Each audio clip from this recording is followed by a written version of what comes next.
Hi everyone, welcome back. Flip Geometry video number 12. This time we're going to move on to start looking at the different prisms a little more closely. So I want to introduce to you this idea of the net. Maybe this is new to you, maybe some of you have seen this before.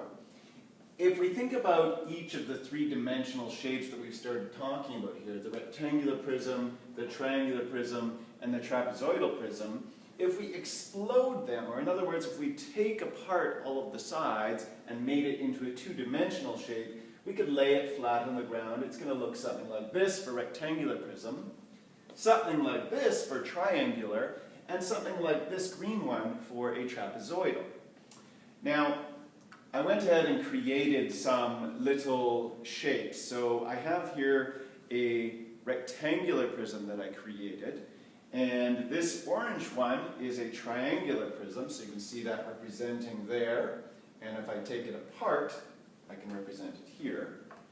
The third one I made, which was a bit of a challenge for myself, I went ahead and did a trapezoidal prism. And if I explode that, I can turn it into this. That's something you've got a chance to do in class this week, is creating these and taking them apart. For now, let's just look at the pieces.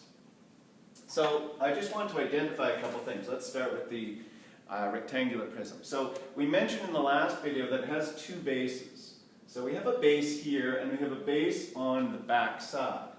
Now, when I took this apart, I intended it to be such that this base is the same as that base. The base on the back, if you imagine, opened up and revealed itself there. So there's the two bases as they would be lying two-dimensionally flat.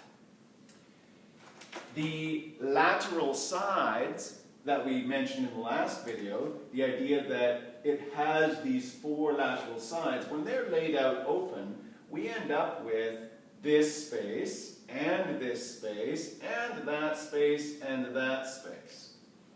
So essentially what we have are two bases and four lateral sides. Okay, so there are the two bases as they would be there, and then the four lateral sides as they would be if this all came apart.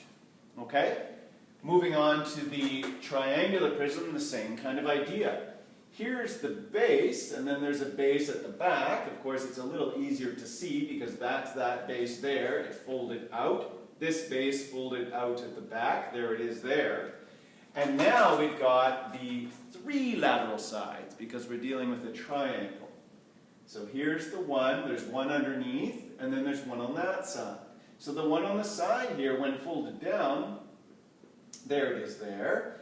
The one on the left side that we can't see, here it is here. And of course the one on the bottom, that's that one there. So there's our three lateral sides there.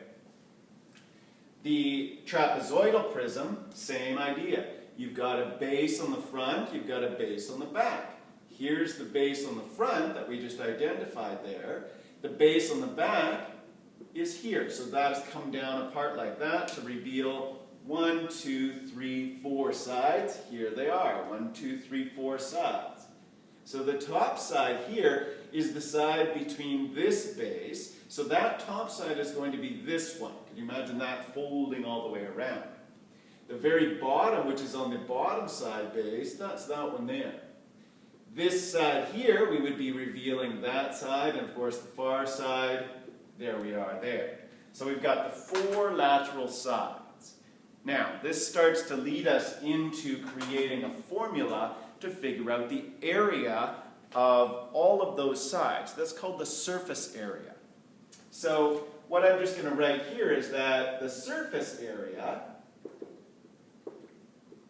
and that surface area is the surface on the outside. So for example, if you wanted to paint this green, that would be the green area that would cover all of the red areas.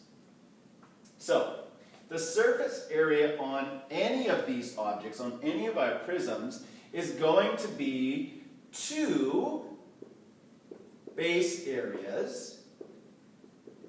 Okay, so this says 2 multiplied by the base area. So if the base area is a rectangle, it's times 2. If the base area is a triangle, it's times 2. If the base area is a trapezoid, it's times 2. So you have 2 base areas on each one, plus the number of lateral sides and their areas. Now, the key note is that all of the lateral sides are rectangles. So I'm going to just write this because it depends on the shape. This one has 3, obviously. This one has 4, and that one has 4. If we were doing a pentagonal prism, it would have 5 lateral sides. So I'm going to write our formula as surface area is equal to 2 of the base areas plus the area of the lateral sides. Sorry, my writing, you know. The area of the lateral side. So for now, that's our formula.